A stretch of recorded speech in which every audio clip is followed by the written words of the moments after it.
pour ces interventions qui ont été bénéfiques. Amen. Amen. Vous avez été bénis, n'est-ce pas? Qui a été béni? On a été véritablement bénis le dimanche et le mercredi.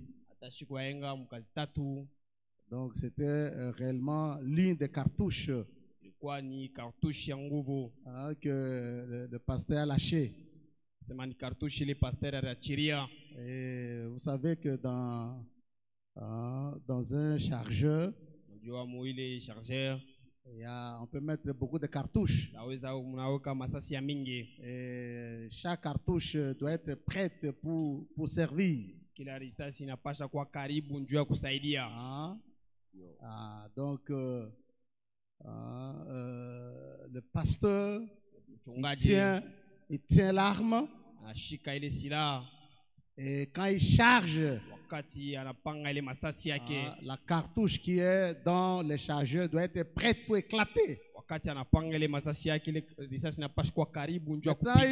Une cartouche, lorsqu'elle est chargée, pendant qu'il y a une cible devant, si on vous charge là, on va vous éjecter. Est-ce que les cartouches comprennent ça? Hein? Les cartouches, est-ce que vous comprenez ça? Donc, vous êtes là, vous devez savoir que vous êtes une cartouche. Et quand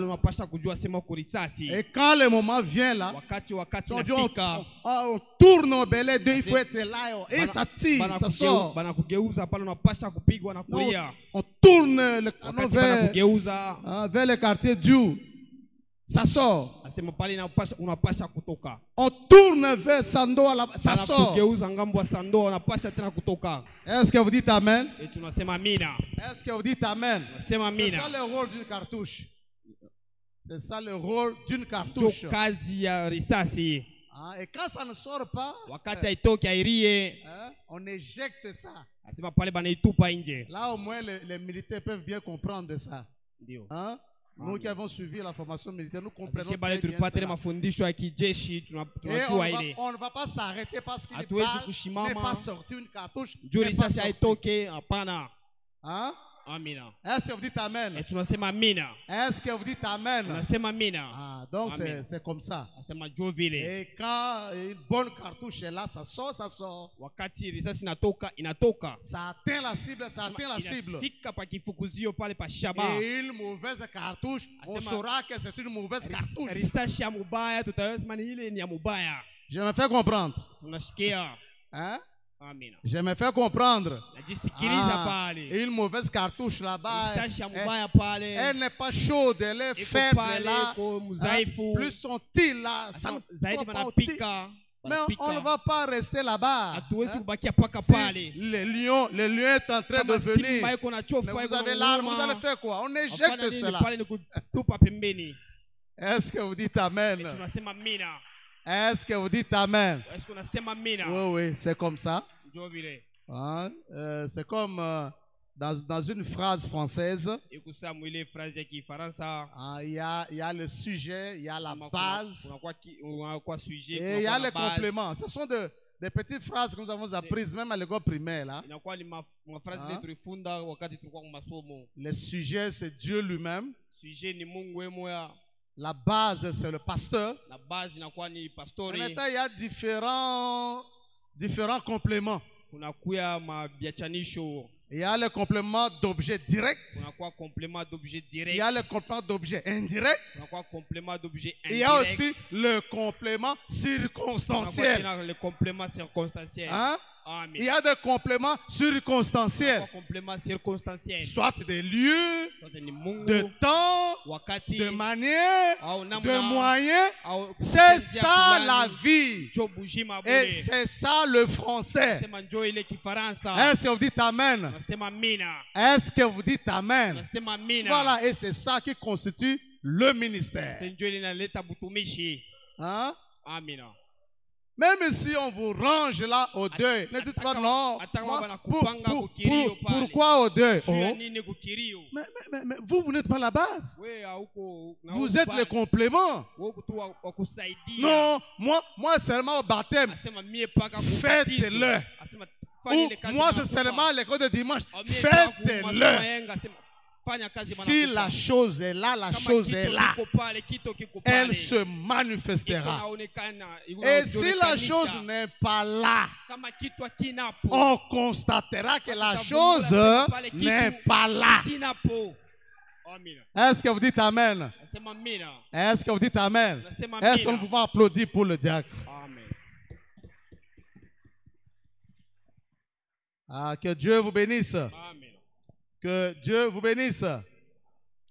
Alors, ce matin, je vais pouvoir parler du consolateur. C'est un message que le prophète a prêché. Il a prêché le 1er octobre 61. Alors, mon inspiration vient de l'histoire qui est racontée dans 2 Samuel chapitre 12.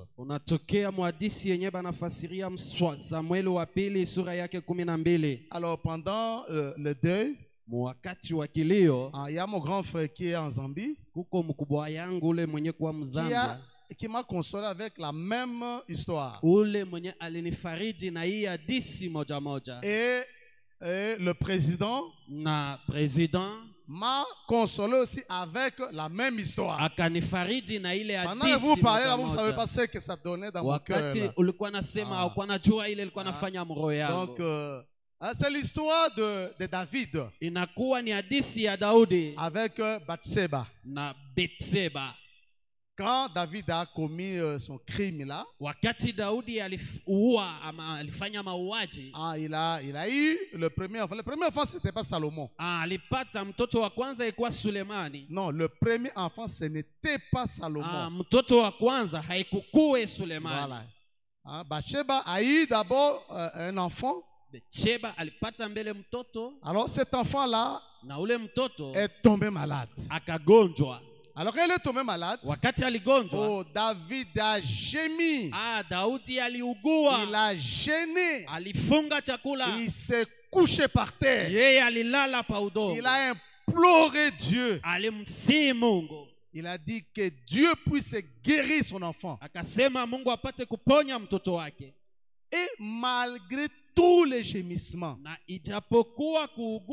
malgré toutes les séries de prières, malgré le jeûne et les prières de David, Dieu n'y a pas fait cas. Est-ce que vous dites Amen? Dieu s'est décidé et il a repris l'enfant. Et quand les serviteurs de David ont remarqué que l'enfant est mort, ils ont eu peur.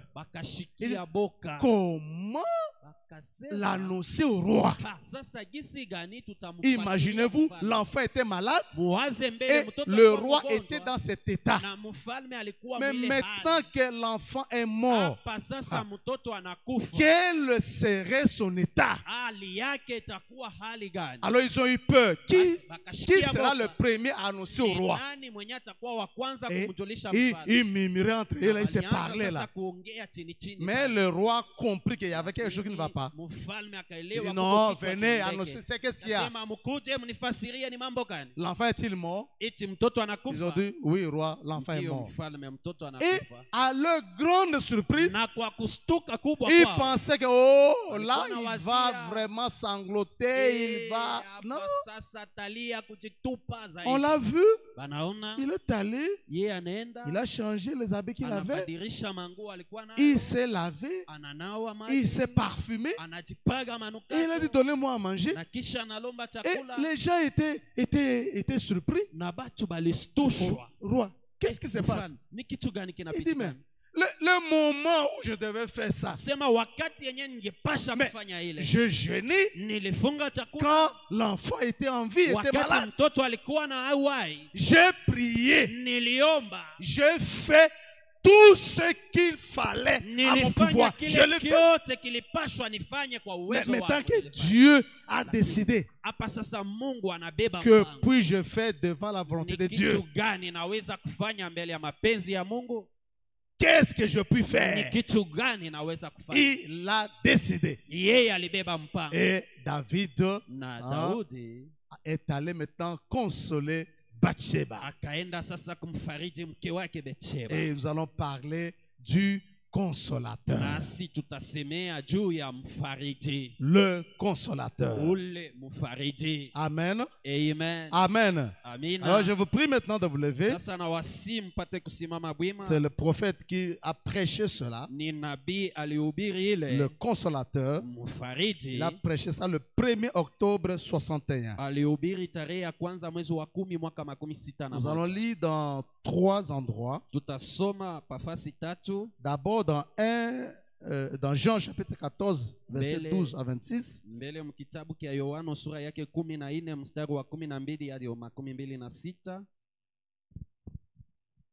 Jean 14, 12 à 26.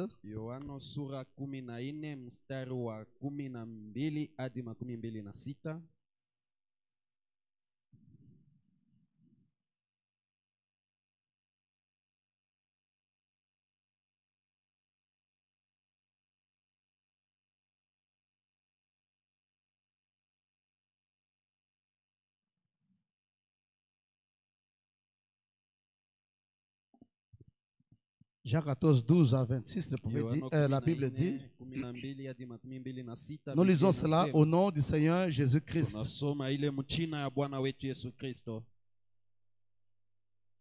En vérité, je vous l'ai dit, celui qui croit en moi fera aussi les œuvres que je fais. Et il en fera de plus grandes. Parce que je m'en vais au Père. Et tout ce que vous demanderez en mon nom, je le ferai, afin que le Père soit glorifié dans le Fils. Si vous demandez quelque chose en mon nom, je le ferai. Si vous m'aimez, gardez mes commandements. Et moi, je prierai le Père et il vous donnera un autre consolateur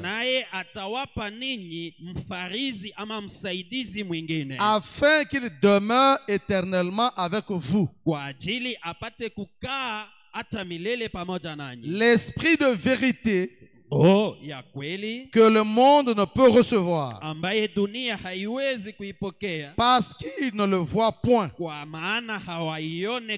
et ne le connaît point. Mais vous le connaissez car il demeure avec vous et il sera en vous. Je ne vous laisserai pas orphelin. Je viendrai à vous encore un peu de temps et le monde ne me verra plus.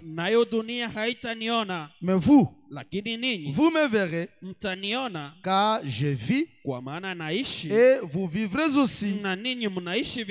En ce jour-là, vous connaîtrez que je suis en mon Père, que vous êtes en moi et que je suis en vous. Celui qui a mes commandements et qui les garde, c'est celui qui m'aime. Et celui qui m'aime sera aimé de mon Père. Je l'aimerai et je me ferai connaître à lui. Jude Yuda, non pas l'Iscariote, lui dit, apana Iskariote akamwambia, Seigneur, Bwana, d'où vient que tu te feras connaître à nous namna gani utajionesha tena kwetu et non au monde? apana kudunia? Jésus lui répondit, Yesu akajibu, si quelqu'un m'aime, kama mtu akinipenda il gardera ma parole, atati neno langu, et mon Père l'aimera. na baba yangu atampenda, Nous viendrons à lui tutakuja kwake et nous ferons notre demeure chez lui. na tutafanya makao yetu kwake. Celui qui ne m'aime pas Yule asiyenipenda ne garde point mes paroles. hatii kamwe amri yangu. Et la parole que vous entendez n'est pas de moi, Hii neno mnayosikia haitoke kwangu, mais du Père qui m'a envoyé. lakini kwa Baba yule aliyenituma. Je vous ai dit ces choses Nimewaambia maneno haya pendant que je demeure avec vous. wakati nakaa pamoja na ninyi. Mais le consolateur, Lakini mufariji, l'Esprit Saint, Roho Mtakatifu, que le Père enverra en mon nom, ambaye Baba atatuma kwa jina langu, vous enseignera toutes choses yeye atawafundisha ninyi kitu kyote, et vous rappellera na tout ce que je vous ai dit. atawakumbusha ninyi yote niliyowaambia. Vous pouvez vous asseoir Mnaweza kukaa. et je continue la lecture dans d'autres livres de la Bible. Naendelea na kusoma mu kitabu bingine vya Biblia. Je continue dans 2 Corinthiens chapitre 1er, Naendelea kusoma Wakorinto wa pili sura yake ya kwanza versets 3 à 7. mstari wa 3 hadi wa 7. 2 Corinthiens Wakorinto wa pili chapitre 1er, sura yake ya kwanza versets 3 à 7. mstari wa 3 hadi wa 7. 2 Corinthiens chapitre 1er. Wakorinto wa pili sura yake ya kwanza. Voilà, à partir du verset 3 et 7, la Bible dit, mstari wa 3 hadi wa 7, Biblia inasema, béni soit Dieu, le Père de notre Seigneur Jésus-Christ. abarikiwe Mungu Baba wa Bwana wetu Yesu Kristo, Le Père de miséricorde Baba wa rehema, et le Dieu de toute consolation, na Mungu wa ufariji wote, qui nous console dans toutes nos afflictions, mwenye kutufariji mu mateso yetu yote, afin que par la consolation dont nous sommes l'objet de la part de Dieu, kwa ajili ya ile faraja ambaye tunakuwa tungo yetu mbele ya Mungu, nous puissions consoler ceux qui se trouvent dans quelques afflictions. tupate kufariji wale wenye kuwa ndani ya mateso ingine. Car de même que les souffrances de Christ abondent en nous, Kwa maana vile vile mateso ya Kristo inajaa ndani mwetu, de même notre consolation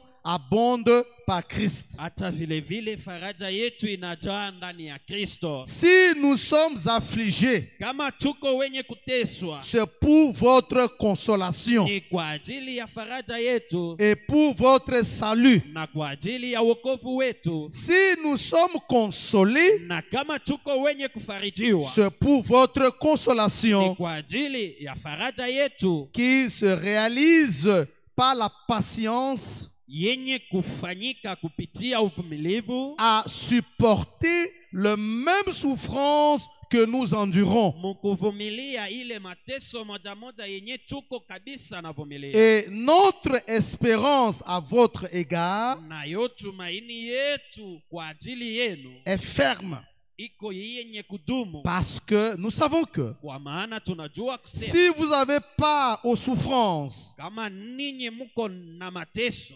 si vous avez part aux souffrances, kama mnakuwa mkiteswa, vous avez part aussi à la consolation. mnakuwa tena vile vile na faida kwa faraja. Est-ce que vous dites Amen? Amen. C'est pourquoi nous ne croyons pas à des souffrances perpétuelles. Tuaminie kuile mateso Non, ya kila si wakati. les souffrances viennent, Kama mateso inakuja, c'est une paire de manches. inakuwa ni kipande Mais cha il y a kamba aussi ingine. notre paire. Kunakuwa tena kile Il kipande faut cha aussi ile la ngambo. consolation à cela. Inabidi tena faraja kuhiyo. Et c'est ça la loi de Dieu. Na njo ile sheria ya Est-ce que vous Mungu. dites Amen? Eti mnasema amena. Maintenant, nous terminons avec avec Ésaïe chapitre 40. Sasa tunamalizia na Isaya sura yake ya 40. Ésaïe chapitre 40. Isaya sura yake 40. Verset 1 à 2. Mstari wa kwanza hadi wa pili. Ésaïe 40. Isaya sura 40. Verset 1 à 2. Mstari wa kwanza na wa pili.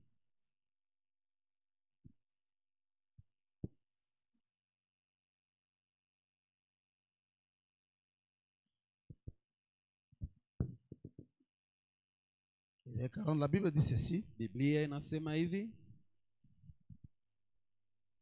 Il dit, consolez, consolez mon peuple. Muwafariji watu wangu. Dit votre Dieu. Anasema Mungu wenu. Parlez au cœur de Jérusalem. Mseme kwa moyo wa Yerusalema. Et criez-lui. Na mumlilie kwake. Ce matin, je parle au cœur de Sharon Rose. Hii asubuhi nasema kumyoyo ya Sharon Rose. Et criez-lui. Na mumlalamikie. Que sa servitude est finie. Ya kwamba mateso yake imemalizika. Que son iniquité est expiée. Na uovu wake umesamehewa. Qu'elle a reçu de la main de l'Éternel. Kwa kuwa amepokea kutoka kwa mkono wa milele. Au double de tous ses péchés. Mara mbili kwa zambi zake zote. Puisse le Seigneur ajouter ses bénédictions à la lecture de sa parole. Mibaraka yake kwa usomi wa neno yake. Que Dieu vous bénisse. Mungu amibariki. Nous faisons confiance dans la prière qui avait été faite. Tunatumainia ile maombi yenye iliombwa. Voilà, donc à partir de ce verset, comme le prophète l'a prêché, et nous allons essayer de répéter cela. Le consolateur. Le consolateur. Alors le prophète va nous parler du consolateur. Alors qu'est-ce qu'il dit dans ça? Dans le consolateur. Il a prêché le 1er octobre 61.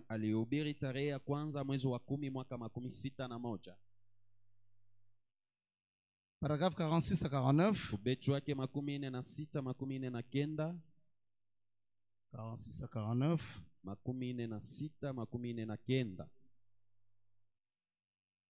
Le prophète dit ceci. Le consolateur dit, 46 à 49, il dit, cela n'est-il pas clair? Qui est donc ce consolateur? Jésus. Est-ce que vous dites Amen? C'est Jésus qui est le consolateur.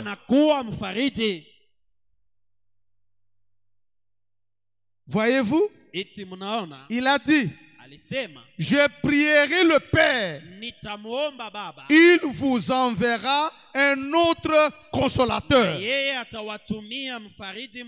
l'esprit de vérité que le monde ne peut recevoir,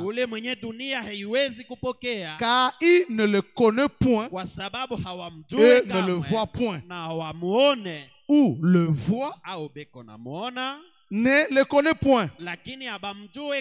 Mais vous le connaissez. Vous voyez? Il parle de lui-même. Est-ce que vous dites Amen? Il parle de lui-même. Vous le connaissez. Car il demeure avec vous dans un corps de chair maintenant. Parlant aux disciples. Et il sera en vous et demeurera éternellement. Ne s'en ira jamais. Oh! N'est-il pas un Dieu bon? Est-ce que Jésus n'est pas un Dieu bon?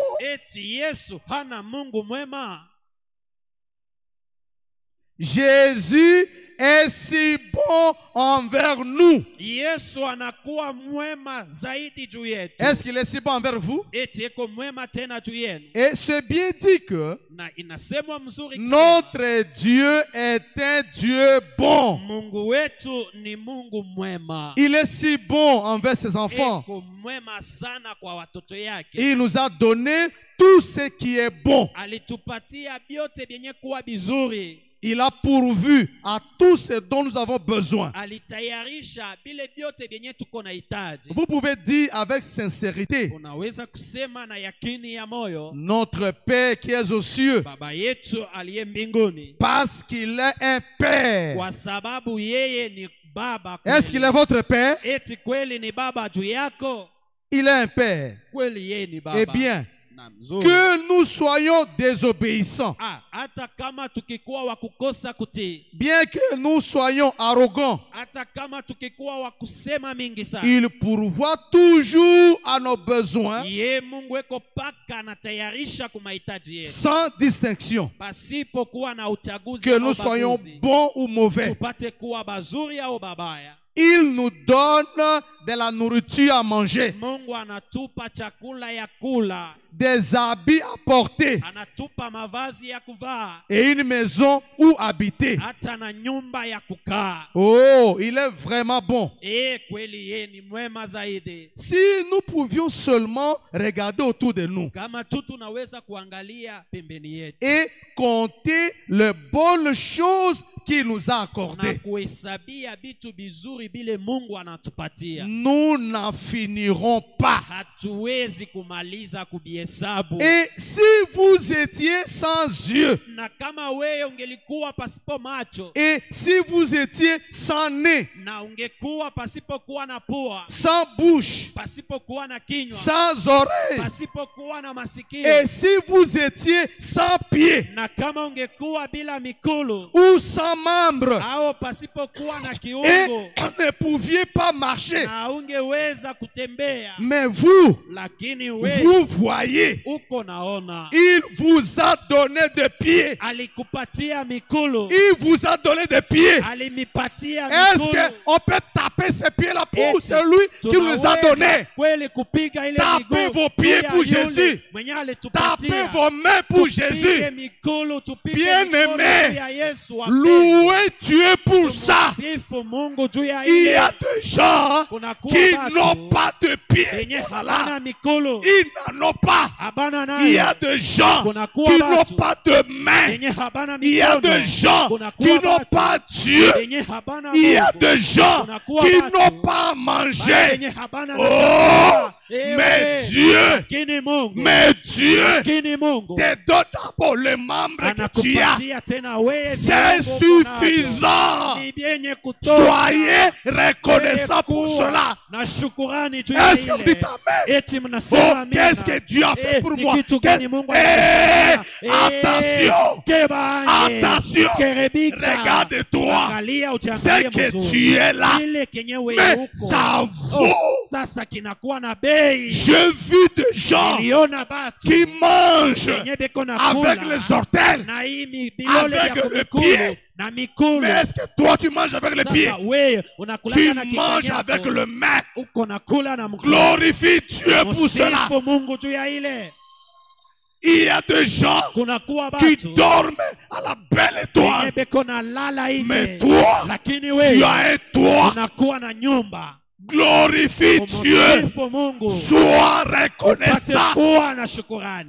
Évitez de dire non, Dieu n'est pas là. Mais toi tel que tu es. Mais c'est Dieu. Tu veux reconnaître Dieu. Dis-moi, tu veux quel est Dieu? Le souffle de vie qui est en toi.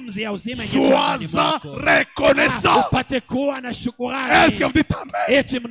Oh là là. Soyez reconnaissants de la vie. Je suis allé déposer le corps de ma fille à la morgue. Non, c'est corps ici. C'est corps ici. Ce n'est rien. C'est corps. Oh là là. Ce n'est rien. Alors, j'ai donné raison, frère Branham. Ce corps n'a pas de valeur. Ça n'a pas de valeur. Ça n'atteint même pas $1. Même si vous gonflez là, non, on vous mettra dans un petit tiroir là-bas. Alors cherchez Dieu. Cherchez Dieu. Ne gonflez pas. Dieu existe. Dieu est réel. Alors soyez reconnaissants. Hein? Oh, qu'est-ce que Dieu a fait pour toi? Qu'est-ce qu'il a fait pour toi? Pendant que tu es en vie. Alors, il faut contrôler le langage. Est-ce que vous dites amen? Il y a des gens, même ce matin, qui fuient le crépitement de Baal. Mais toi, tu es assis en train d'écouter la parole de Dieu. Quelle est grâce! Applaudissons pour le Seigneur.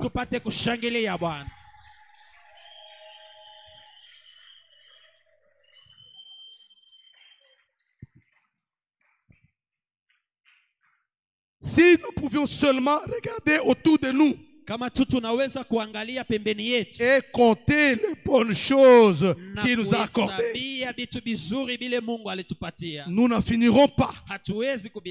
Et si vous étiez sans yeux, et si vous étiez sans nez, sans bouche, sans oreille, et si vous étiez sans pied ou sans membres, et ne pouviez pas marcher, mais voyez, il vous a donné des pieds.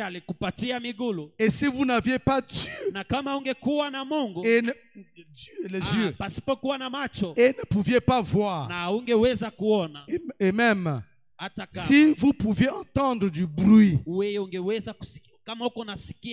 cependant vous ne sauriez pas ce que cela serait. Maintenant, tout cela se retrouve dans les 5 sens auxquels il a pourvu. Mais alors, si nous vivons près de lui, il nous accorde quelque chose d'autre. Il y a une capacité de perception par laquelle nous pouvons voir ce qu'un homme ordinaire ne voit jamais.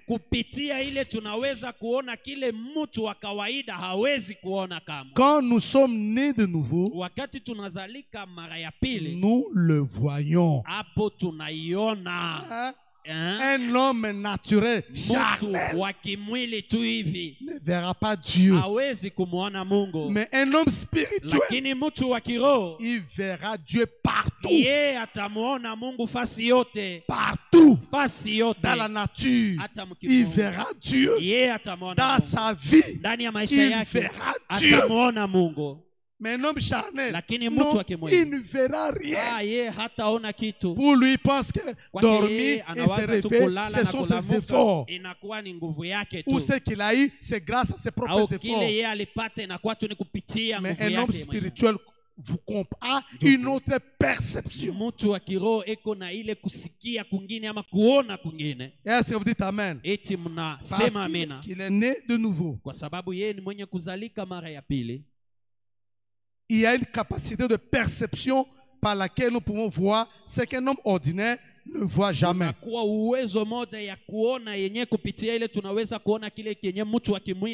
Quand nous sommes nés de nouveau, nous le voyons. Voyez-vous, vous le connaissez. Vous l'avez vu. Il demeurera éternellement avec vous. Oh, il est un bon père. Il est la fontaine de bonté. bonté.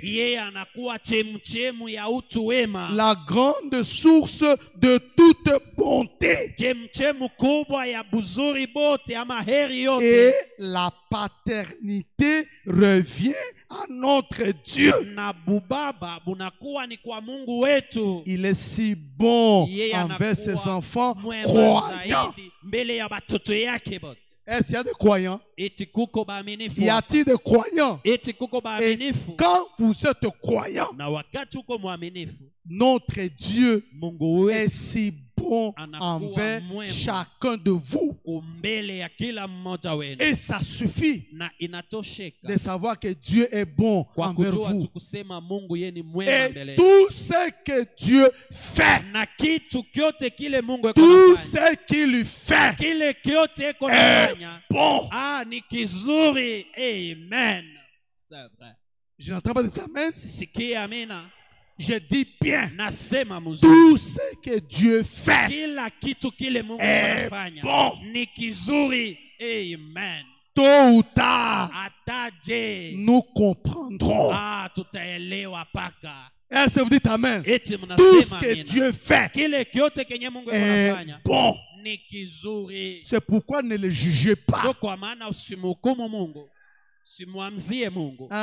Hein? N'osez pas le juger.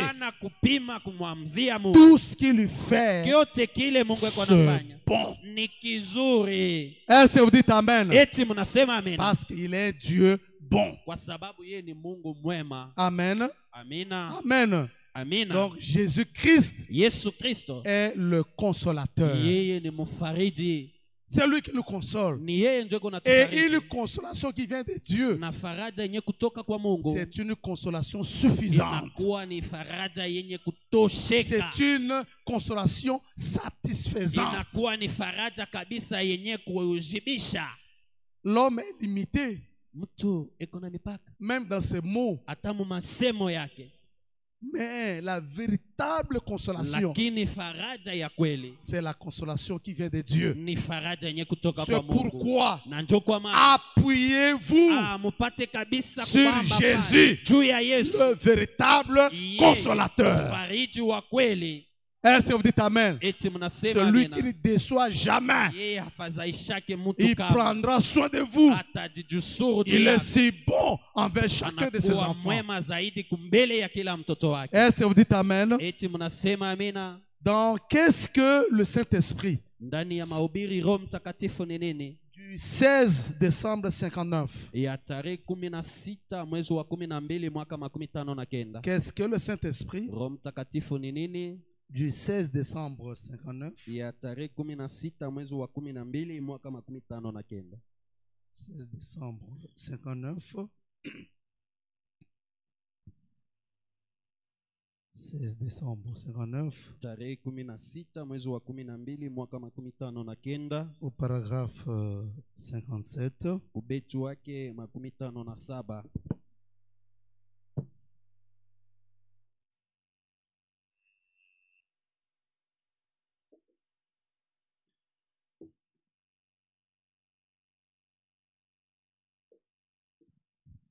Le prophète dit ceci. Paragraphe 57. Et il dit, cet esprit, c'est quoi alors? Qu'est-ce que le Saint-Esprit? Le Saint-Esprit, c'est Christ en vous. Est-ce que vous dites amen? Christ en vous, le consolateur. C'est ça le Saint-Esprit. Et quand le consolateur sera venu, il fera la même chose que j'ai faite pendant que le consolateur est en moi.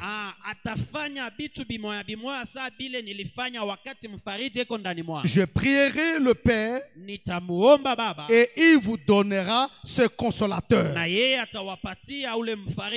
Vous connaissez le consolateur.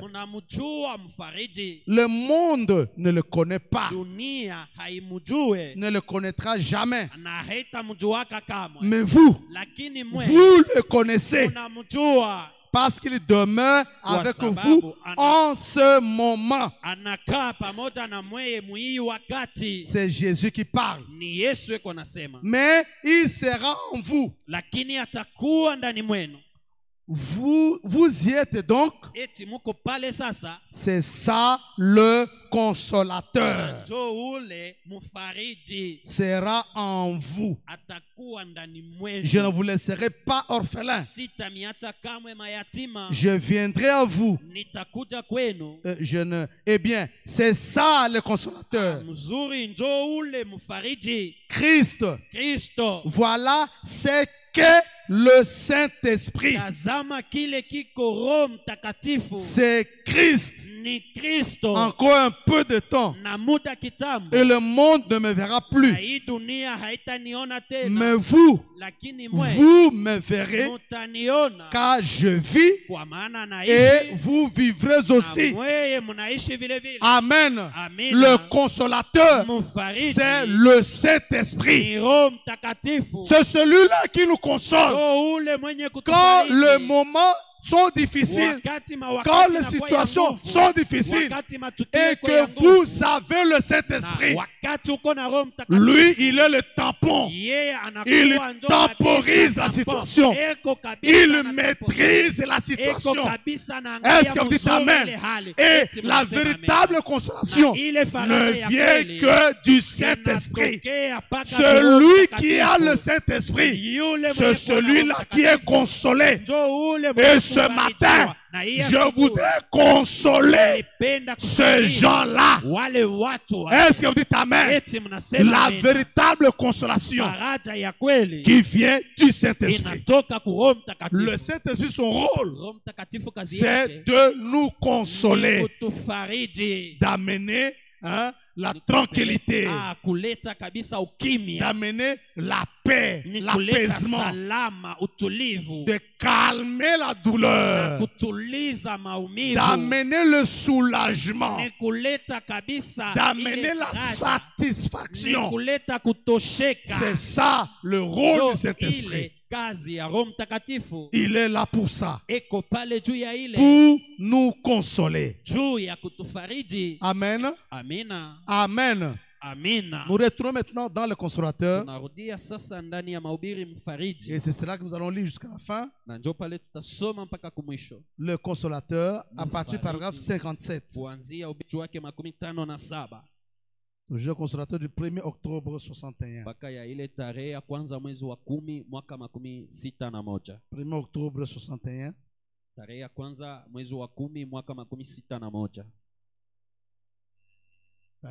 partir du paragraphe 57.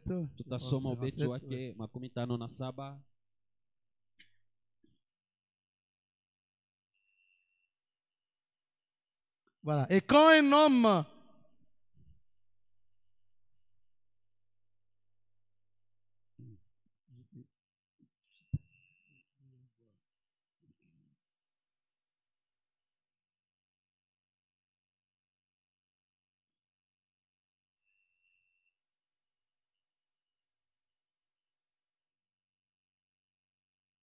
paragraphe 57, le prophète dit, il dit, et quand un homme s'enferme loin du soleil spirituel, de la lumière du soleil de Dieu, quelque chose cloche dans la condition spirituelle d'un tel homme.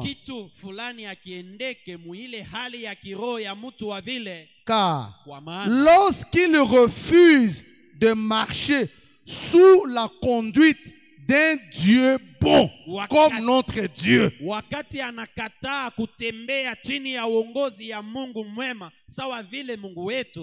vous croyez que notre Dieu est bon, n'est-ce pas? Lui, notre Dieu qui est bon, lui qui est notre consolation et notre force. D'où vient notre force?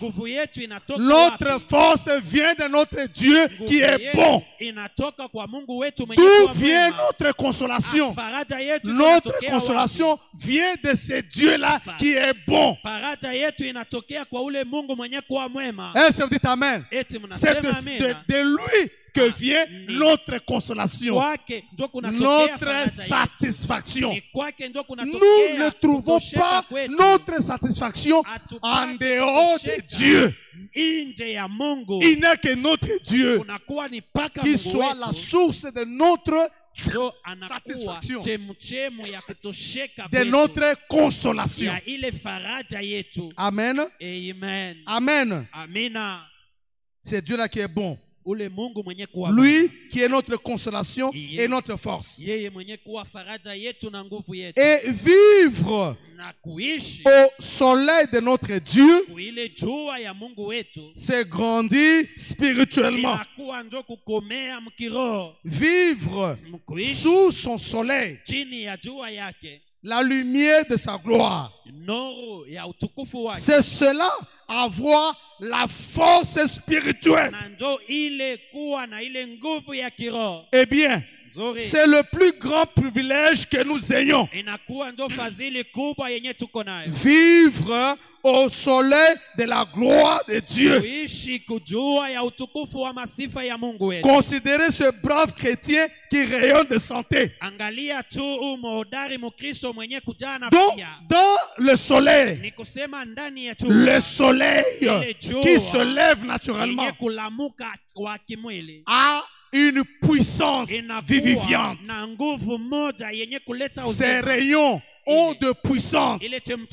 La lumière que le soleil dégage amène la vie à la végétation, amène la vie aux animaux, aux oiseaux, aux hommes. Est-ce que vous dites Amen? Est-ce que vous dites Amen? Et aujourd'hui, le soleil de la justice se levait. Jésus-Christ, le grand soleil de la justice. Et nous ne pouvons jamais nous éloigner de ces rayons, de cette lumière. Voyez? Quand Dieu a dit à Noé de construire l'arche, l'arche avait 3 compartiments. Est-ce que vous dites Amen? Il y avait 3 parties. La première partie, c'est là où il y avait les animaux. La deuxième partie, c'est là où il y avait les oiseaux. Et la troisième partie, c'est là où il y avait l'homme. Mais Dieu, sachant que l'homme ne peut pas être loin de la lumière, a dit à Noé de laisser une voie là en haut pour que l'homme puisse bénéficier de la lumière et vivre dans l'arche. Est-ce que vous dites Amen? L'homme, Noé et sa famille qui étaient là, ne pouvaient pas vivre sans la lumière venant du ciel. Oh, est-ce que vous dites Amen? La parole de Dieu, c'est une lampe à mes pieds. C'est la lumière qui éclaire mon chemin. Et je ne peux jamais me détourner de la parole. Si vous refusez la parole, vous mourrez. Notre consolation vient de la parole. Notre vie dépend de la parole. Gardons cette parole jalousement. C'est d'elle que vient notre consolation. notre force vient de la parole. Notre élévation vient de la parole. Notre satisfaction vient de la parole. Notre délivrance vient de la parole. Est-ce que vous dites amen? Et s'éloigner de la parole, oh, c'est embrasser la mort, c'est embrasser les ténèbres. Et les ténèbres ne vont plus continuer à régner.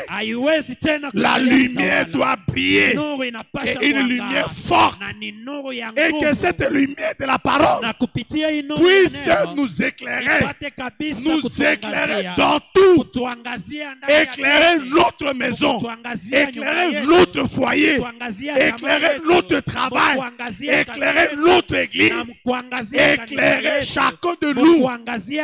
Est-ce que vous dites amen? Et faire fouiller toutes les œuvres de ténèbres. C'est pourquoi toutes les œuvres de ténèbres doivent être détruites au nom de Jésus-Christ. Toutes les barrières doivent être ôtées, parce que Dieu ne travaille pas dans le noir. Dieu ne travaille pas dans les ténèbres. Il n'y a que le mauvais insecte qui aime les ténèbres. Il n'y a que le méchant. Il n'y a que de mauvais gens qui aiment le noir. Et Dieu aime la lumière. Est-ce que vous dites amen? Dieu aime la lumière. Et la lumière, c'est la parole. Que cette parole puisse vous éclairer. Ne vous éloignez pas de cette parole. Trouvez votre consolation dans la parole. Trouvez votre bénédiction dans la parole. Trouvez votre force dans la parole. Est-ce que vous dites amen? Est-ce que vous dites amen? Le prophète continue, il dit, et vivre au loin au soleil de notre Dieu, c'est grandir spirituellement. Vivre sous son soleil, la lumière de sa gloire, c'est cela, avoir la force spirituelle. Eh bien, c'est le plus grand privilège que nous ayons. Vivre au soleil de la gloire de Dieu. Considérez ce brave chrétien qui rayonne de santé. Considérez l'homme ou la femme qui s'enfermerait. Qui s'enfermerait dans une cage. Et qui ne voudrait pas voir le soleil. Le soleil naturel que Dieu lui a donné. Mais qui refuserait de croire cela. Et à cause de son égoïsme, il s'enferme. Cet homme devient aussitôt anémique. Il deviendrait pâle. Il n'aurait plus assez de force. Il n'aurait plus une bonne santé. Et bientôt, car il s'est éloigné du privilège même que Dieu lui a accordé. C'est vrai, il l'a fait volontairement. Et le prophète dit, la grâce n'est grâce que pour celui qui la reçoit comme grâce. Dieu vous donne la parole gratuitement, mais vous refusez de croire cela.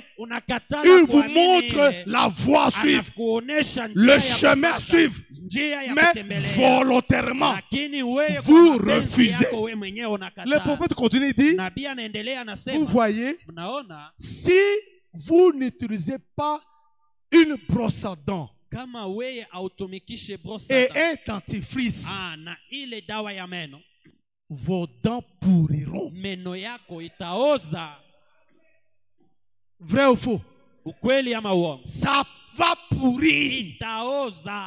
Parce qu'on vous a donné une brosse, il y a un dentifrice qui est là. Appliquez ça. Brossez ça. Non, vous refusez. Ok, refusez. C'est ça. Votre condition sera pire auparavant. Est-ce que vous dites amen? Alors, croyez la parole. Ne vous éloignez pas de la parole. Est-ce que vous dites amen? Est-ce que vous dites amen? Le prophète continue, il dit,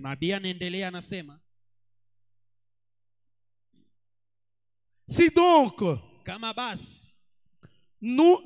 si donc nous nous enfermons loin de la gloire de Dieu, du baptême du Saint-Esprit ou de la communion de l'Esprit, bien vite, vous savez, nous devenons des chrétiens pâles et malade. Notre expérience s'arrête et meurt. Maintenant suivez. Et quand les grandes épreuves surviennent, nous reculons et rétrogradons. Non, les épreuves ne peuvent pas venir pour vous faire rétrograder.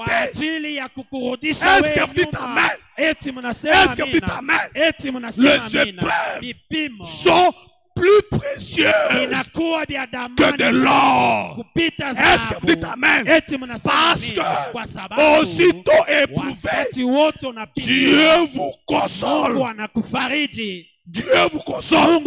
Maintenant, Dieu ne peut pas éprouver un faible. Non. Quelqu'un me dit, moi, je n'irai pas à l'église parce que je n'ai pas mangé. Oh, non. Pas ça. Je n'irai pas à l'église parce que je suis malade. Non. Je n'irai pas à l'église parce que je n'ai pas de travail. Non. Non, Dieu n'aime pas des gens pareils. Dieu aime de courageux. Il aime de courageux. Même s'il n'a pas mangé, mais il va à l'église. Il chante de tout son cœur. Même s'il a des problèmes à la maison, il laisse ce problème. Il va devant le Seigneur. Est-ce que vous dites amen? Même s'il passe par des moments difficiles, c'est ça de chrétiens comme ça dont nous avons besoin.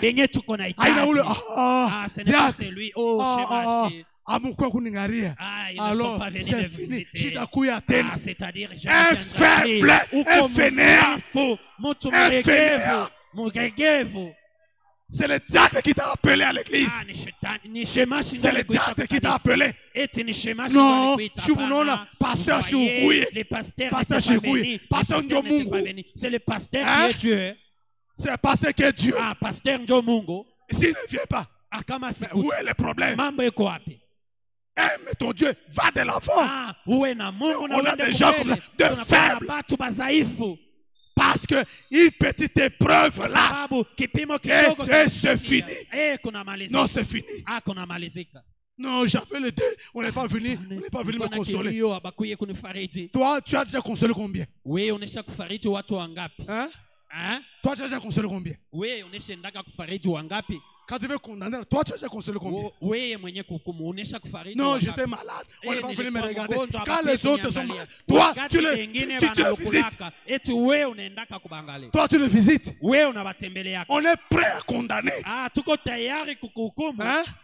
Non, je quitte cette église-là. Non, parce qu'il n'y a pas d'amour. Non, c'est toi qui n'as pas d'amour. C'est toi. C'est toi qui n'as pas d'amour. Toi, manipulateur. manifeste l'amour. Si on ne vient pas vers toi, mais vous ne venez pas chez moi. Alors moi je viens chez vous. Faites le contraire. Le prophète Branham dit qu'un homme qui a le Saint-Esprit, il supportera celui qui est dans l'erreur. Alors toi, tu n'es pas le Saint-Esprit. Tu n'en as pas. On n'a pas besoin de faiblesse. On n'a pas besoin de bébés. Non, parce qu'on n'est pas venu mes fois.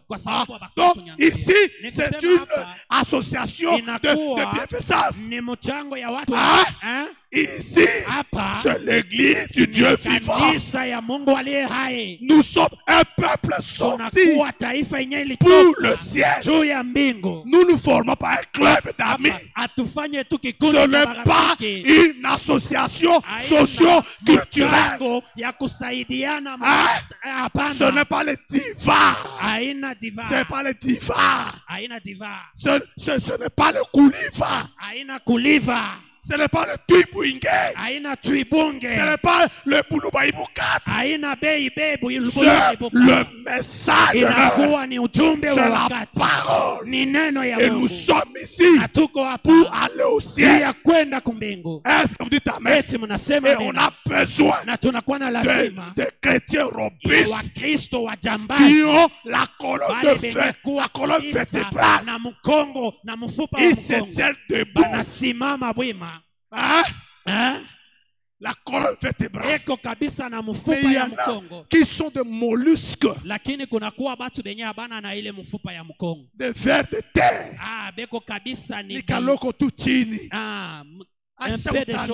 Et puis à chaque il s'est déjà étalé.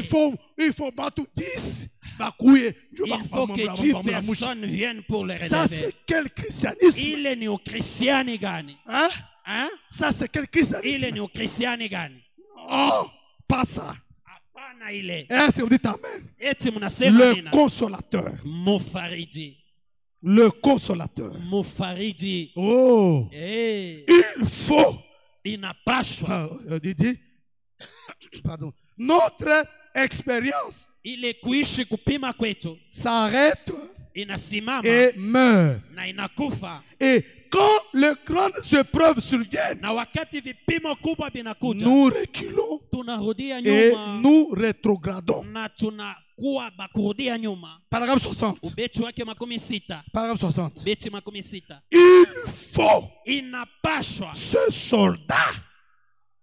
Il faut ce soldat qui a vécu au soleil de Dieu. Il faut cet esprit qui connaît Dieu, là où il n'y a aucun nombre de doutes. Il peut être en pleine épreuve et s'écrier mon rédempteur est vivant. Mon rédempteur est vivant. Nous avons besoin de soldats chrétiens, le soldat de la croix. Oh, pas de civils. Oh, il y a beaucoup de civils. Beaucoup de civils. Et l'esprit de Gédéon. L'esprit de Gédéon circule maintenant. L'esprit de Gédéon pour élaguer le faiblard, le civil. Nous avons besoin de véritables commandos. Le soldat de la croix. Je suis bien un soldat de la croix, disciple de l'agneau. Je suis bien ce soldat-là. Et je ne crains rien. J'affronte l'ennemi. Même si je reçois. Même si je reçois le coup de l'ennemi. Mais je fonce. Je fonce. J'ai le courage venant de Dieu. Le courage du Saint-Esprit. Parce que le Saint-Esprit est là pour nous encourager à continuer la marche et à remporter la victoire. C'est un combat et on a besoin de soldats de la croix. Est-ce que vous dites amen? Un véritable soldat. Non, pas de fainéants ici, non. Qui n'ont même pas fait le CI. Jamais, qui ne connaissent rien. Rien. On était avec un, je ne sais pas avec qui là. On était quelque part. On voit un policier là qui traverse la route là. La route où il y a un policier. Hein? Et il venait là-bas. Vous voyez, ça c'est quel policier comme ça? Hein? C'est comme ça que tu vas aller tomber même dans la gueule d'un ennemi. Un policier ne marche pas comme ça en désordre. Il regarde à gauche, à droite. L'ennemi est là. C'est quelqu'un qui a été formé. Et nous avons besoin de ces chrétiens-là. Hein? Les épreuves, nous n'allons pas les empêcher. C'est inhérent à la vie chrétienne. Jésus a eu ça. Branham a eu ça. C'est ont eu ça. Mais après, ils ont résisté. Et ils ont eu une couronne de gloire. Est-ce que vous dites amen? Oui, le soldat de la croix. Et qui trouvent leur consolation en Jésus-Christ. Amen. Amen. Il faut ce soldat qui a vécu au soleil de Dieu. Il faut cet esprit qui connaît Dieu. Là où il n'y a aucune ombre de doute, il peut être en pleine épreuve et s'écrier: mon Rédempteur est vivant. Il ne dira pas: oh, Mungu unaniacha. Oh, mon Dieu, tu m'as abandonné. Mungu njua nini unafanya? Non. Oh Dieu, pourquoi tu as? Mais il va s'écrier: mon Rédempteur est vivant. Wangu eko hai. Mon Rédempteur vit. C'est ça le langage des soldats de la croix. Amen. Amen. Amen. Amen. Non. Vous pensez que vous pouvez être éprouvé plus que Job? Jamais. Il y a des gens qui nous ont précédés et qui ont connu de haut et de bas, mais qui ont demeuré fermes, attachés à la parole de Dieu. Est-ce que vous dites amen? Est-ce que vous dites amen? Ma soeur, même si tu ne mets pas au monde, as-tu déjà subi cette humiliation-là provenant de Pénina? Tu as déjà eu ça? Hein? As-tu déjà subi ça? Le mortification de Pénina. As-tu déjà subi ça? Même si tu ne mets pas au monde, demande à Anne. Elle va t'expliquer comment nuit et jour Pénina était en train de la mortifier. Hein? Mais aujourd'hui, est-ce qu'on parle même d'un seul enfant de Pénina dans la Bible?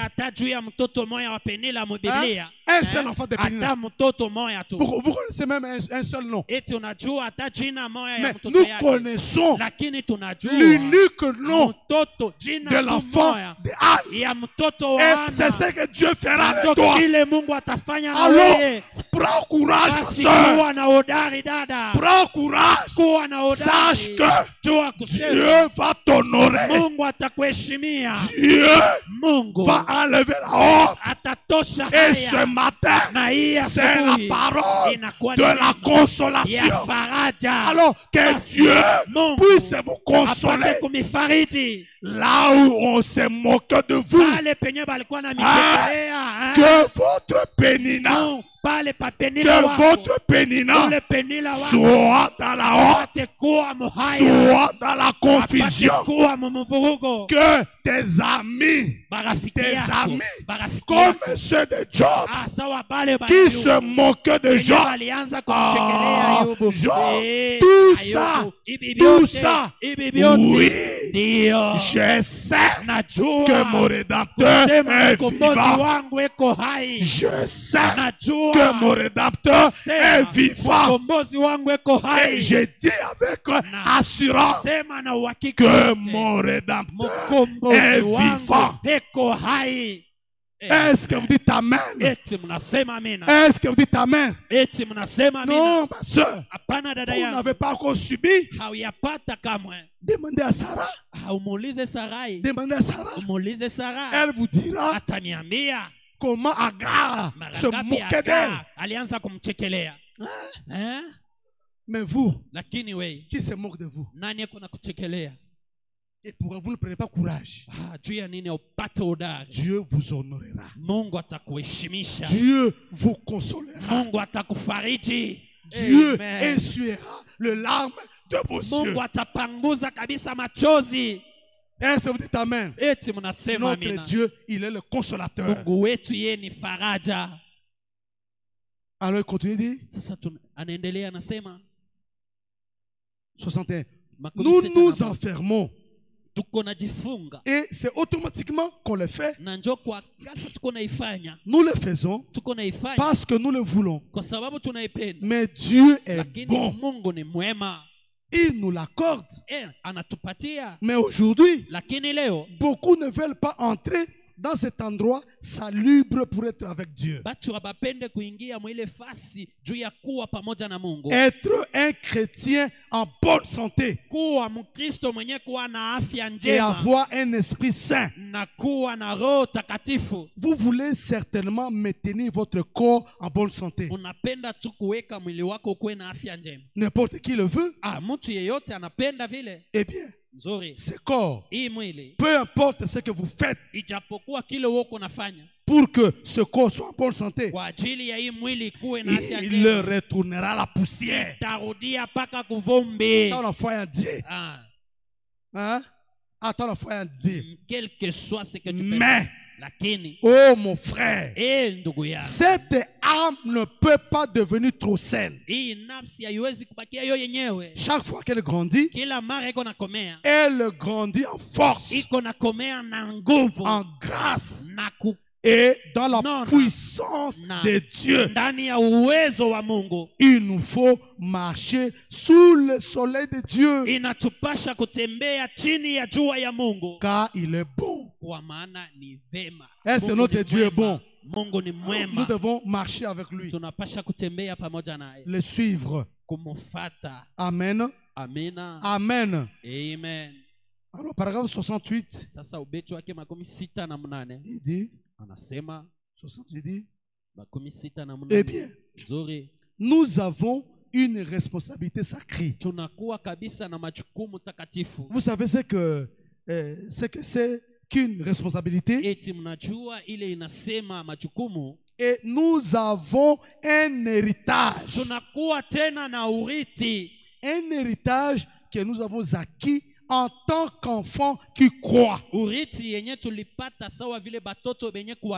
C'est une responsabilité sacrée. Et cette responsabilité sacrée, ainsi que notre héritage sacré, c'est la parole de Dieu. C'est ça notre héritage. Nous, on n'a pas un autre héritage. C'est pourquoi nous ne jouons pas avec la parole. Quand nous voyons quelqu'un commencer à jouer avec la parole, ça c'est notre héritage. Et nous devons conserver ça. Conservons bien notre héritage. Est-ce que vous dites amen? L'héritage qu'on nous a légué par nos pères apostoliques, c'est la parole que nous devons bien garder. Amen. Amina. Amen. Amen. Alors le prophète continue, il dit, paragraphe 70, je vis de la parole. Jésus a dit, il est écrit, l'homme ne vivra pas du pain seulement, mais de toute parole qui sort de la bouche de Dieu. Et la voici. Et elle nous a été donnée en héritage. La parole est notre héritage. Oh Dieu, pensons à cela dans sa profondeur. C'est notre privilège. C'est cette responsabilité sacrée que Dieu a confiée à son église. Dieu a donné sa parole à son église. Et cet héritage sacré nous appartient. C'est un don de Dieu. Non pas pour faire de compromis avec ceci, ni découper ceci, jeter ceci et ajouter ceci pour l'adapter à notre goût, mais pour prêcher toute la parole, le plein évangile. C'est pourquoi nous croyons dans le plein évangile. Nous ne prenons pas une partie pour laisser une autre. Non, nous prenons tout. Est-ce que vous dites amen? Comme les Indiens, ils prennent tout. Et les sabots, et les cornes, et la peau, et la viande, et les os, et la moelle épinière. Tout, nous prenons. Nous croyons dans le plein évangile. Est-ce que vous dites amen? Est-ce que vous dites amen? C'est pourquoi ne rejetez rien. Tout ce qui est la parole de Dieu, mangez cela.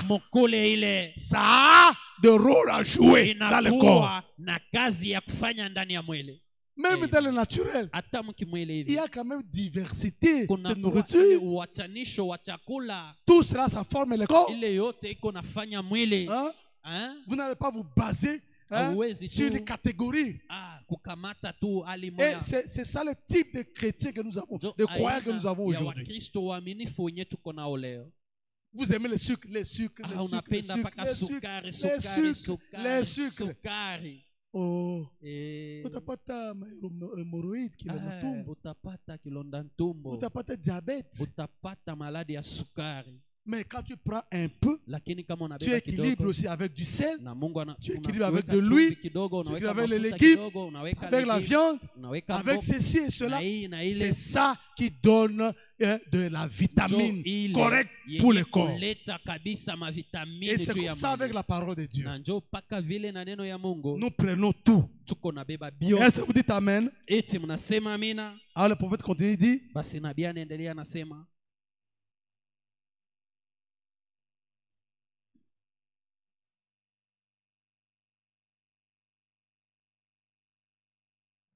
le plein évangile. Voilà, mais pour prêcher toute la parole, le plein évangile, il est de notre devoir en tant que chrétien de l'accepter et d'y croire. Amen. Amen. Amen. Amina. Paragraphe 80 à 83. Il dit, faisons un recul dans le temps. Pendant quelques minutes. Et considérons ces hommes qui ont gardé cette grande responsabilité sacrée de Dieu. C'était sa parole. C'est de la parole que nous héritons. Et dans le moment de tension, en temps de confusion, en temps de détresse et en temps de péril, ils ont trouvé la consolation en gardant la parole. En gardant la parole. Non. Que ça ne soit pas l'occasion pour que tu ailles voler ou tu commences à quémander. Non, ce n'est pas chrétien. Les autres là, ils n'ont pas volé parce qu'ils ont manqué, mais ils se sont confiés en Dieu pour dire que Dieu, comme tu connais mon état, tu connais ma situation, viens-moi en aide. Et ils ont trouvé leur consolation dans la parole. Vous trouverez toujours votre consolation dans la parole. Quelque part, j'ai toujours trouvé que j'ai été jeune, j'ai vieilli, je n'ai jamais vu le juste abandonner sa progéniture, mendier son pain. Mais comment tu mendis? Ça veut dire, non, que cette occasion-là, cette situation ne te pousse pas à jeter le discrédit sur la parole. Est-ce que vous dites amen? Est-ce que vous dites amen? Que cette situation ne te pousse pas à renier ton Dieu. Comme le sentiment qui était dans la femme de Job. Non, renie Dieu. Et meurt. Non. Job dit non. Il ne faut pas parler comme un insensé. Alors, soyez sensés. Est-ce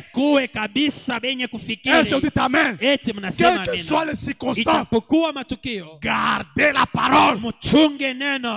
Gardez la parole. Que ce soit des circonstances favorables ou non, gardez cet héritage qui est la parole. Que ça ne soit pas l'occasion. Est-ce que vous dites amen? Amen. Ou est-ce que vous dites amen? Le prophète continue, il dit, et dans le moment de tension, en temps de confusion, en temps de détresse et en temps de péril, ils ont trouvé la consolation en gardant la parole. La parole est la consolation de Dieu. Lorsque vous savez que vous pouvez même marcher dans la vallée de l'ombre de la mort. Et vous savez que Dieu l'a dit. Cela règle la question. Vous ne pouvez pas dire, eh bien, le pasteur l'a dit, ou l'église l'a dit. Vous pouvez dire, Dieu l'a dit. Voilà la consolation que nous recevons.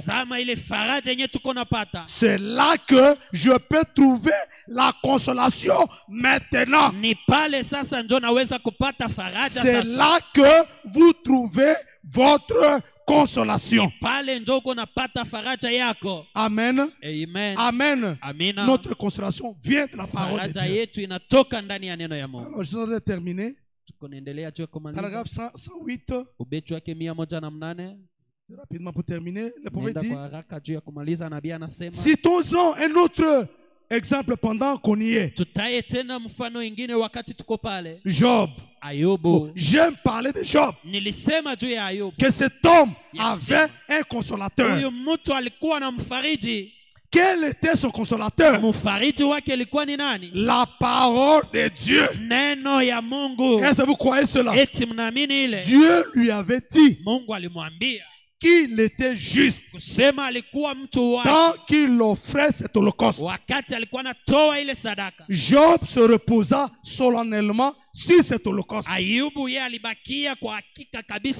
Peu importe combien la tempête était violente, le nombre d'ulcères dont il était couvert et combien de biens lui avaient été arrachés,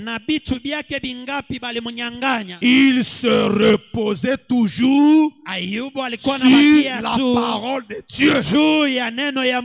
Elle était une consolation pour Job. Quand sa famille et les églises vinrent,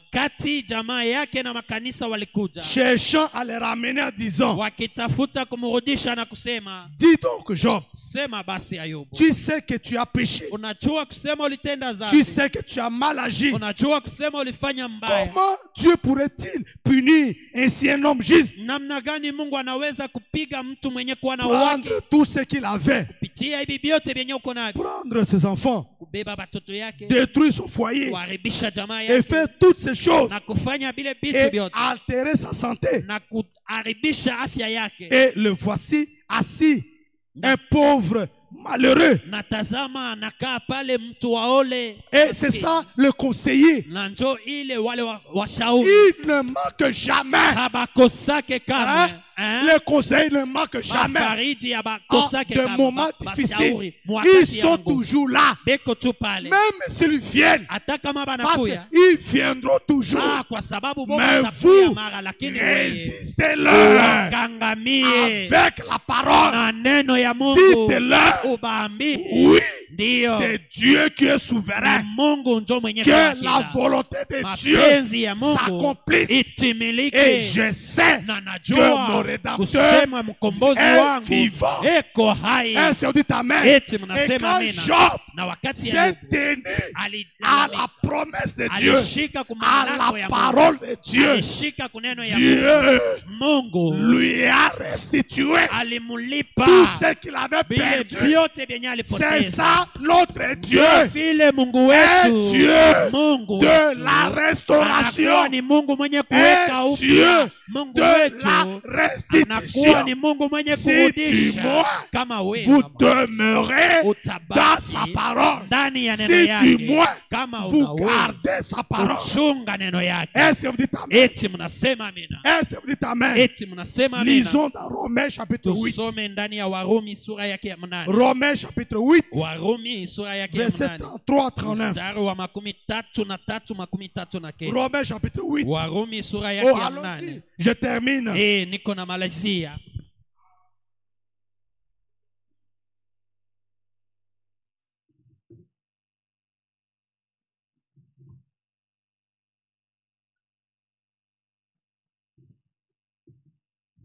Je termine. La Bible dit, Romains chapitre 8, à partir du verset 33. Vous êtes avec moi? Qui accusera les élus de Dieu? Hein? Qui accusera les élus de Dieu? C'est Dieu qui justifie. Qui le condamnera? Christ est mort. Bien plus, il est ressuscité. Il est à la droite de Dieu.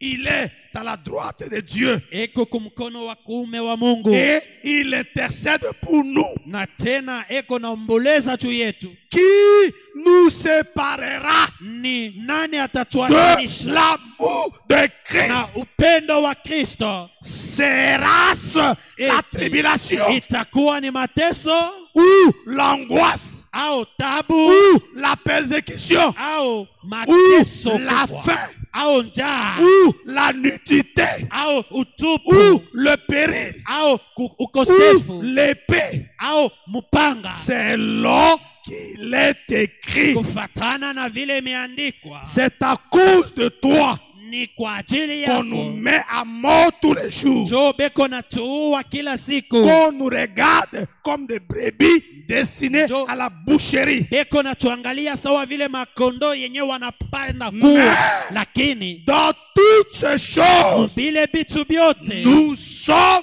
plus que vainqueurs sisi tunakuwa zaidi par washindaji celui qui kupitia nous a aimés. yule aliyetupenda. Car Kwa maana j'ai l'assurance niko na uhakika que kusema ni la mort, wala lufu ni la vie, wala uzima ni les anges, wala wa malaika ni les dominations, wala ni les utawala choses wala présentes, vitu vya sasa ni les choses à wala venir, vitu ni les vitakayokuja puissances, wala ni mauwezo la hauteur, wala ni la upana profondeur, wala urefu.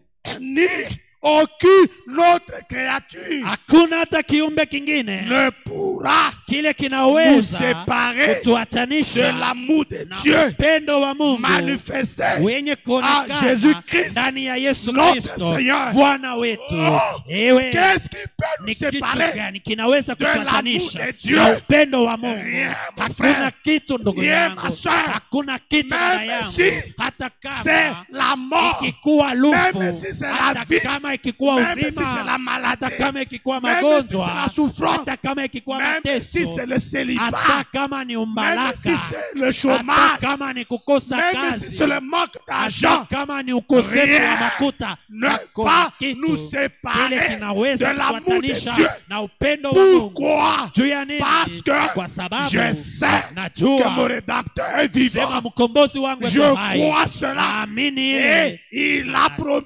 alilaka qu'il est le consolateur. kusema yeye Oh, anakufariji et yeye, ce na matin, hii asubuhi soyez consolés. mpate kuwa benye kufarijiwa, Soyez consolés. mkuwe benye Que kufarijiwa, Dieu vous console. Mungu apate Là kumifariji où pale il y penye avait le brisement, kulikuwa que ukosefu, Dieu Mungu rétablisse. apate kuweka, Que Dieu rétablisse. Mungu apate Là où kurudisha il y avait la faiblesse, pale palikuwa que udhaifu, Dieu fortifie. Mungu apate kuleta nguvu, Que Dieu Mungu fortifie. apate kuleta Là où il y nguvu avait le pale manque, penye kulikuwa que ukosefu, Dieu Mungu pourvoit. apate Parce qu'il kutayarisha, est le Jéhovah kwa Jireh, sababu yeye ni Yehova le Jireh, Dieu qui Mungu pourvoit. mwenye Est-ce kutayarisha. que vous dites Amen? Eti mnasema Est-ce que amina, vous dites Amen? eti mnasema Que le amina. Dieu Yule de Mungu toute wa consolation faraja yote puisse vous accorder apate kabisa au-delà kumipatia même de votre estimation, kupita ile Même nyamuko na vos wazia, péchés, hata zambi qu'il yenu soit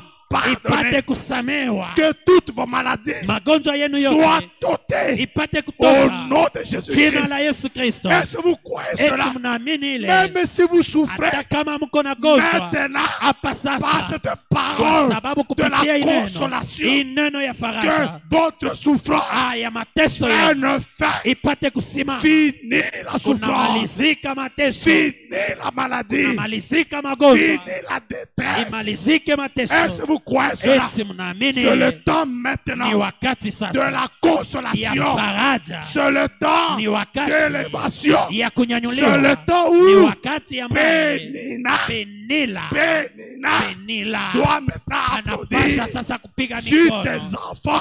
juu ya watoto Est-ce que vous dites yako. Amen? Eti mnasema C'est le amina, temps. ni wakati, C'est le temps. ni wakati Oh là là, où ewe Aman où Aman doit maintenant te faire promener dans la ville de Colosse pour dire voici comment quand on sert Dieu on est élevé. Voici comment on est fidèle à Dieu, Dieu honore. Voici comment quand on soutient Dieu, Dieu élève, Dieu soutient aussi. Alors le temps est arrivé où Dieu doit maintenant vous consoler. Si vous faisiez de pertes, fini. Maintenant, c'est le temps de bénéfice. Gagnez maintenant. Prospérez dans ce que vous entreprenez. Que le Dieu de toute consolation vous console dans tous les domaines. Dans tous les domaines. Qu'il vous accorde les désirs. Manquez de rien. Ne diminuez pas. Allez de l'avant. Prospérez. Soyez joyeux. Soyez contents. Est-ce que vous dites Amen? Parce qu'il est venu non pour nous donner la peur, non pour donner la crainte, mais la réussite, l'amour, la victoire. Alors dominez partout. Régnez. Que le Dieu de William Branham, le véritable consolateur, puisse vous consoler dans vos entreprises, dans vos maisons, dans vos travaux, dans vos affaires, dans tout ce que vous faites. Voyez la main puissante de Dieu vous assister, parce qu'il est toujours là pour honorer sa parole. Et quand vous demeurez dans sa parole, lui aussi demeurera avec vous. Il vous soutiendra et vous serrez la tête et non jamais la queue. Est-ce que vous croyez cela? Alors soyez consolés ce matin par cette parole de consolation au nom de Jésus-Christ. Amen. Amen.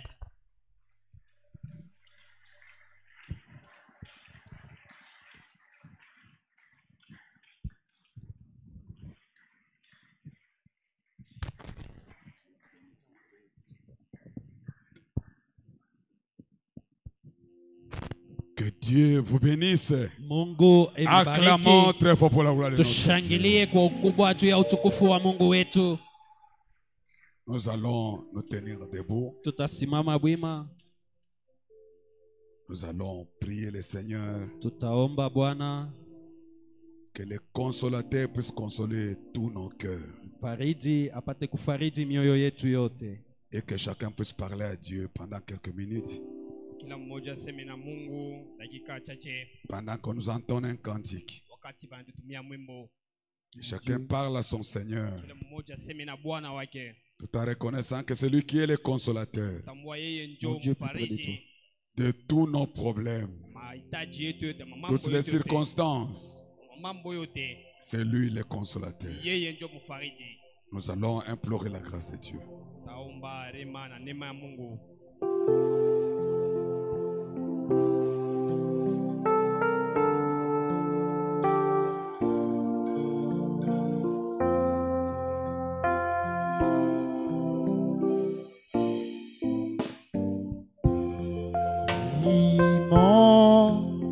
Mon Dieu, plus près de toi, plus près de toi, c'est le mot de ma foi, c'est le mot de ma foi, oui, plus près de toi. Oui, dans les jours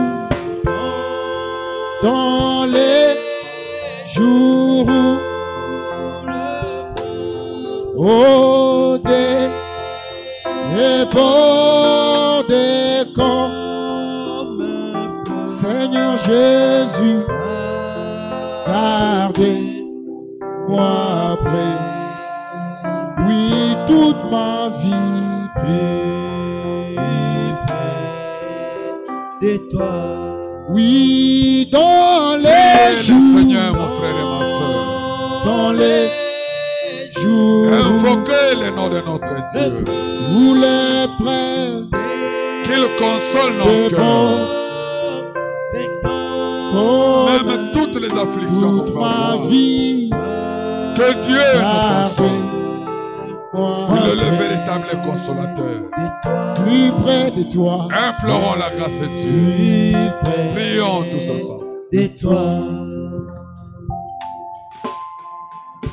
Plus près de toi, Seigneur. Plus près de toi. Tiens-moi dans ma douleur. Tiens-moi dans ma douleur. Soutiens de toi. Oui, alors que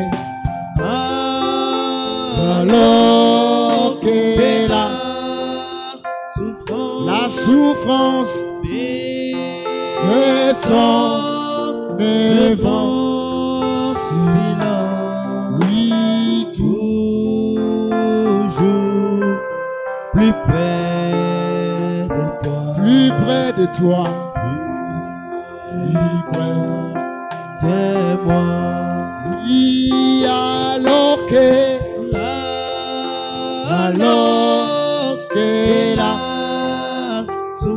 la souffrance de son évent, toute ma vie, toujours plus près de toi, plus près de toi, Seigneur, t'es-moi.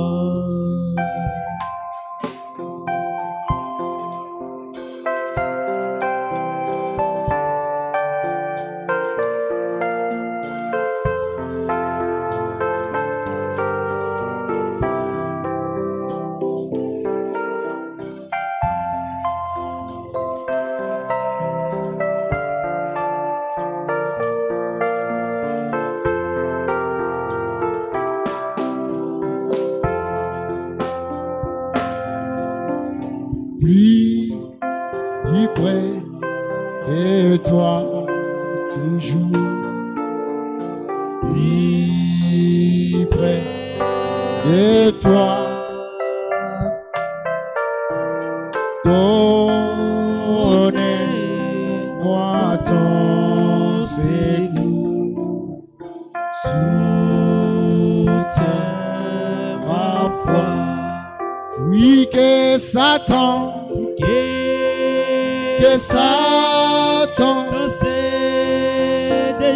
ton amour, ton amour, ton amour me ramène toujours plus près de toi, plus près de toi, plus près de toi.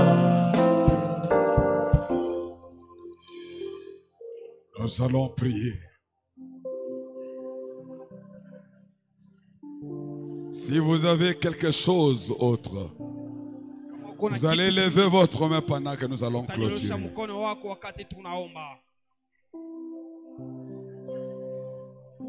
Seigneur Jésus notre Père, tu as dit que comme un homme que sa mère console, ainsi je vous consolerai, vous serez consolés dans Jérusalem. Nous croyons que c'est vrai. Tu es celui qui peut tranquilliser, Seigneur, nos cœurs en cas de difficulté, qui peut nous encourager au moment de détresse. Quand les choses n'avancent pas, la véritable paix vient de toi. Ainsi, Père, nous te bénissons pour la parole de ce matin. Du fait que tu as parlé au travers de ton serviteur. Toi qui viens nous consoler au travers de cette parole, que tu les consoles aussi lui au travers de la même parole. Bénis tous tes enfants qui sont venus à ce moment. Il y a des familles qui sont éprouvées, oh Dieu. Il y a des situations, Seigneur, dans des familles. Tu es le seul véritable qui pouvait faire quelque chose de bon, auprès de qui tes enfants vont placer confiance. Agis en tant que Père. Prends la relève de toutes choses et conduis-nous pas en toutes circonstances. Nous t'abandonnons le reste de notre vie. Que tu répondes, Seigneur, à nos requêtes. Bénis notre berger là où il est. Bénis toute l'église. Et bénis tout ce qui a été fait à cet endroit. Même les retours à la maison, nous te les confions. Protège-nous. Cela pour la gloire de ton Saint-Nom que nous avons demandé. Nous te disons merci parce que tu as été avec nous. Et merci parce que nous sommes arrivés à la fin. Merci parce que nous allons partir ensemble avec toi. Et nous reviendrons les dimanches. Nous croyons que nous serons toujours avec toi. Pour cela que tu reçoives ton honneur. Parce que tu es Dieu. Tu te manifestes dans la simplicité auprès de ton peuple. Au nom du Seigneur Jésus-Christ, que nous avons ainsi prié. Amen. Amen. Que Dieu vous bénisse. On peut s'asseoir. Avec le mets que Dieu nous a donné, acclamons pour la gloire de notre Seigneur. À cause de la parole. Ah, c'est bon parce que si on n'a pas de mains, on ne saura pas acclamer. Que Dieu soit loué pour ça. L'administration avait un mot à dire.